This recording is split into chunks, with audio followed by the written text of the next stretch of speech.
and on the Patriot Mobile Newsmaker hotline is one of the best. And we've got him for the next 10 minutes. It's a very busy voting session today in our nation's capital. Congressman Barry Loudermilk of the state of Georgia's 11th congressional district joins us. Congressman, welcome to Todd's program. Well, it's good to be with you today, and thank you for picking up the mantle for Todd, and you're doing a great job. Thank you so much, Congressman Loudermilk. 1994 was the year. As you know, Democrats had control of the House of Representatives for 40 years, and along came the contract with America. The American people both liked it and voted for it. In Republicans' commitment to America, I see the same philosophy of governance being very appealing this November 8th. And, of course, we have to look now that so many people vote even before people are already voting now.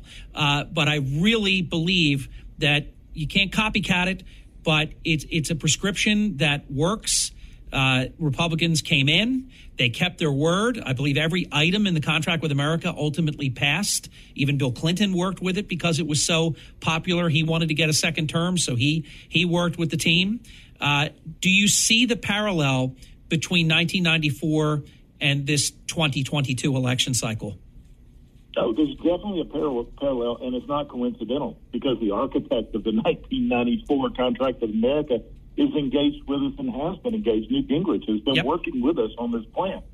And one of the things that we want to do is just not replicate what they did, but take the success of it and also look at, what were the failures? How come some of that inevitably may have passed the House, but it didn't get all the way through? What is it that we can do better? And what we're doing is taking it a step further. Instead of the contract with America saying, hey, we want to do line item 1, and everyone campaigns on that, and it's great, but then when you get here, because you haven't defined what that means, you're not defining how you're going to do it, then you end up being your own worst enemy, because part of the Republicans say, actually, I want to do it this way instead of that way. So what we're doing is coming out with some of the details. Not only is it the contract with America, but we're going to have legislation with it. We're going to have details. This is what we're going to do. And we're looking for buy-in from all of America. This isn't just a Republican plan, even though the Republicans are taking it from a constitutional standpoint and a conservative standpoint.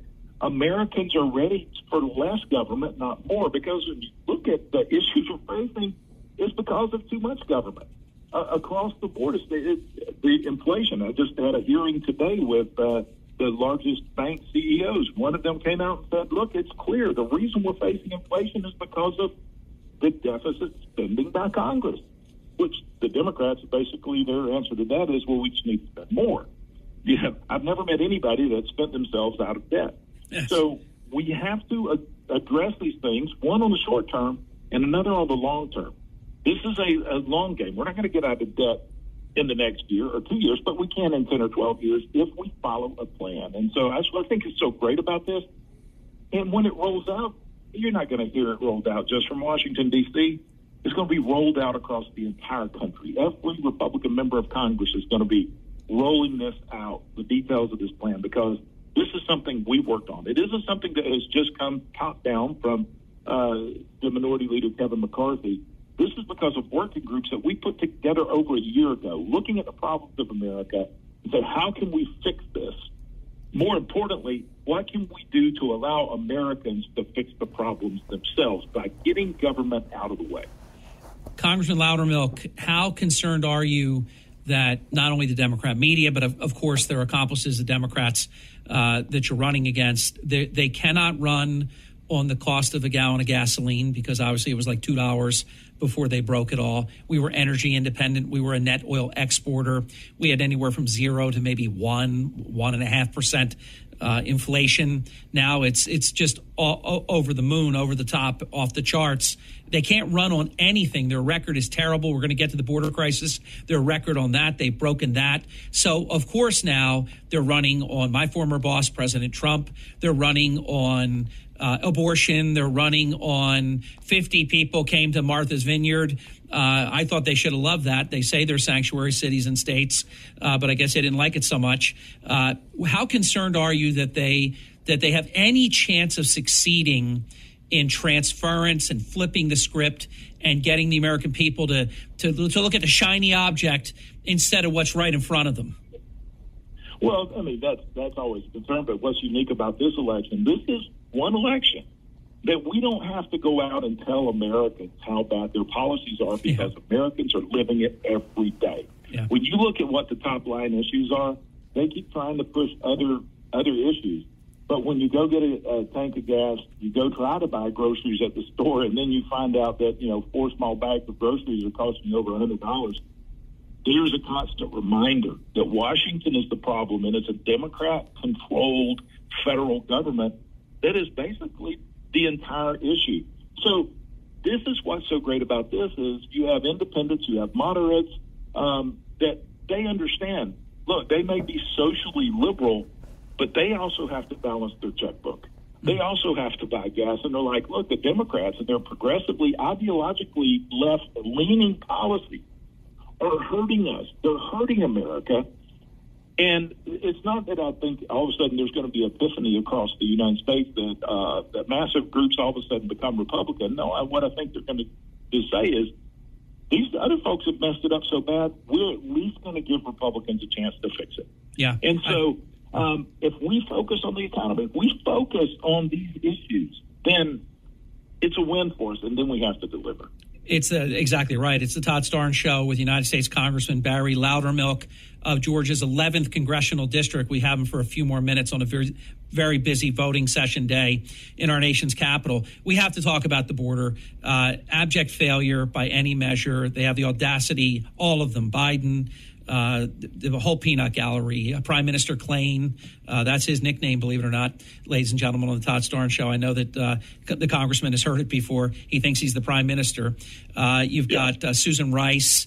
You've got all these characters, Karine Jean-Pierre. They say that Kamala Harris, the vice president, they will say the border is secure, the border is closed.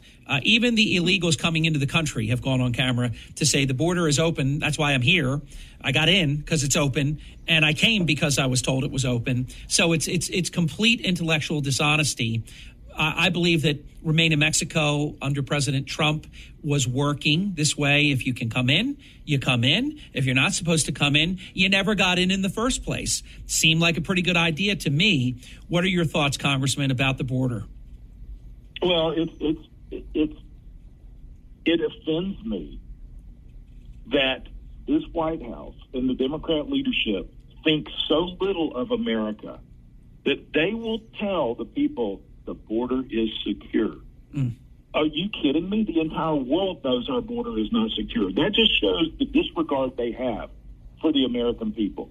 It's almost, it's offensive of how stupid they think Americans are. Yeah. And it's like, well, we're just going to tell you, you need to believe it. But the irony in all this is when the governors of Texas and Florida started taking action, and Americans were seeing it, they were responding positively. Yeah, this is a good idea. So they called a emergency meeting at the White House to determine what should they do about this. My answer is secure the border. You don't have to worry about what are you going to do about the immigrants that are being bused into other areas. Just secure the border. But then when you look at what happened in Martha's Vineyard, they deported them. They called the National Guard in, and they deported them off of that island. In record time. In record time. Yeah, they should be that responsive to everything that they do. Boy, that was a profile in courage there. They had to get them out of there as quick as they can. So they speak one way. They say they're for all of this, but no, they don't want it in their neighborhood. But it's okay in your neighborhood. Really incredible stuff. I know you have to run. How important? You're running on the ballot. You have no problems. You're good. You're good to go. But there's some tough races. Herschel Walker, who I believe is going to win. I believe it's imperative that he defeat Raphael Warnock. And, of course, Governor Kemp defeating Stacey Abrams, which is looking more and more comfortable. Make a quick comment about the ballot, how important these positions are.